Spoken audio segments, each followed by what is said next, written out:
Welcome, everybody. We're going to do some more notes today on civil liberties. If you recall, we've recently been talking about freedom of religion and the two clauses associated with that, the Establishment Clause and the Free Exercise Clause, and how those things can sometimes clash with one another in certain instances throughout American culture and life.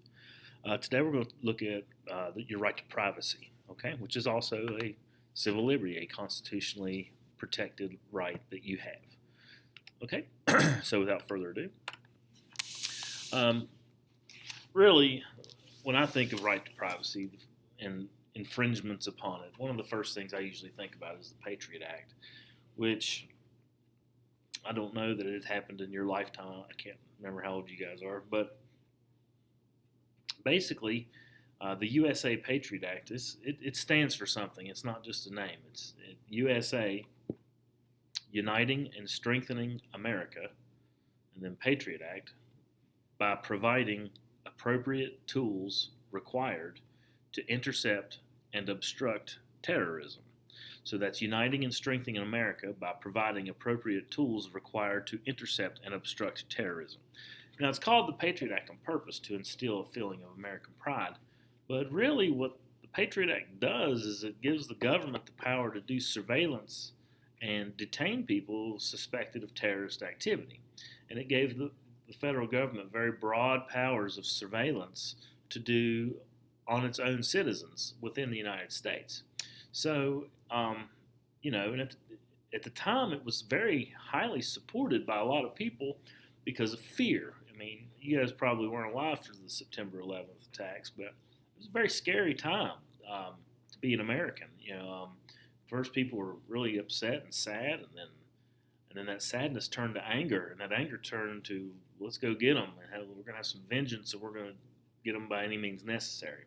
And that was kind of what was spawned out of the Patriot Act, as it was passed in like October, just one month after the actual attack. So, but obviously, now I'm not saying they're listening to you getting your grandma's meatloaf recipe when you're talking to her on the phone, but they could have been. All right. So anymore, if the government wants to do surveillance on you, they don't really have to tap your phone. They just look at your Facebook or Instagram or Snapchat feeds. They can know exactly what you're up to. So now anymore, they don't have to really try to find it. Americans really provide it for them in a lot of instances and post it for the world to see. So, that's neither here nor there. But obviously, the government doing these types of things, many people saw as a great infringement upon their privacy. Okay. Other forms, other things where we see the government interfering with the privacy of American citizens, really had to do more with like what you do in the privacy of your own home. And in 1965, there was a Supreme Court case called Griswold versus Connecticut. And this ruling stated that states could not tell people what types of contraception they can and cannot use. So, believe it or not, there were certain places, particularly in the Puritan Northeast, where like Connecticut, which were still holding on to great Puritan ideas. They were telling people, they could not take the pill or take, depending upon what types of contraception. Okay, and essentially, what Griswold and versus Connecticut does, it takes trying to take the government out of people's bedrooms and homes. So, and this is at a time, in the 60s, that every single state in the United States prohibited sexual relations between consenting adults of the same sex. So it was literally illegal to be homosexual at this time. So a number of states obviously abolished that and then or simply stopped enforcing it. But in there was another court case called Bowers versus Hardwick, where the court ruled that states could prohibit homosexual acts, saying that the right of privacy did not extend to homosexual acts between consenting adults. Um, 2003, however, the court reversed itself and invalidated the remaining states that still had laws such as this on the books. Okay, so and obviously the United States now, I believe every state in the United States, homosexual people can get married.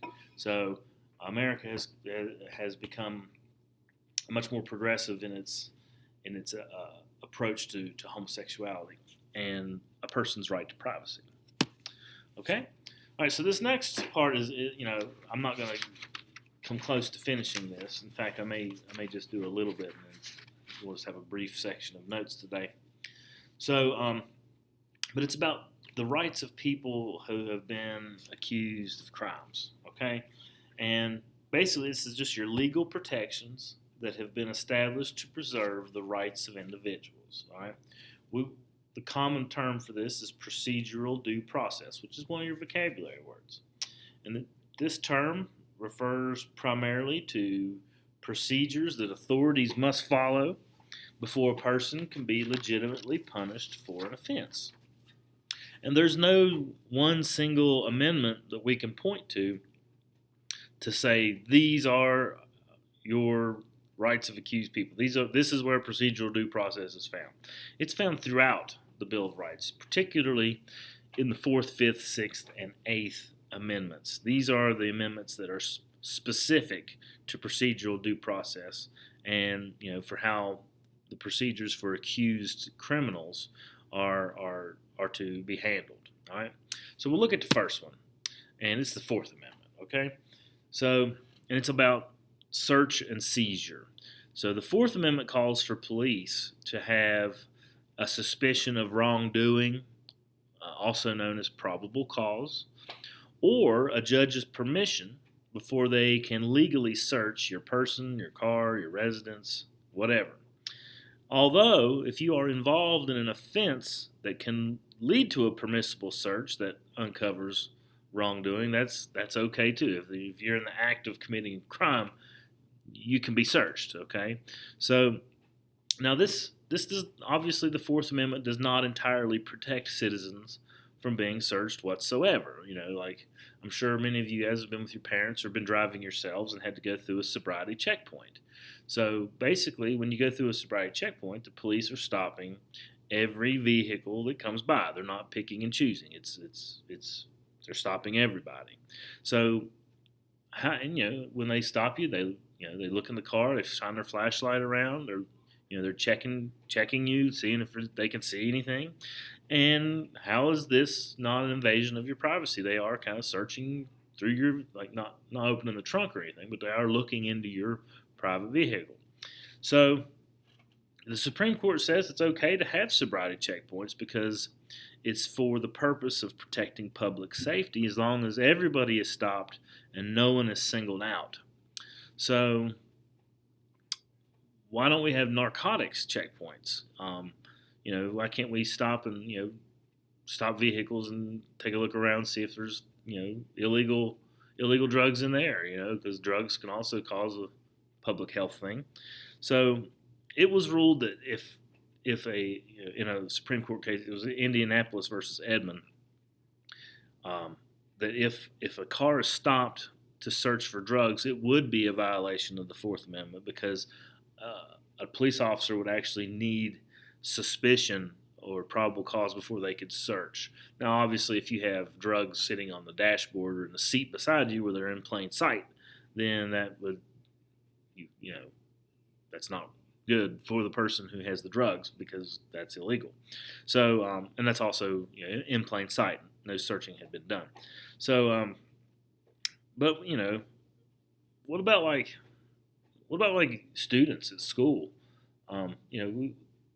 The Supreme Court says that police officers can stop everyone and do a sobriety checkpoint to serve a general public safety purpose.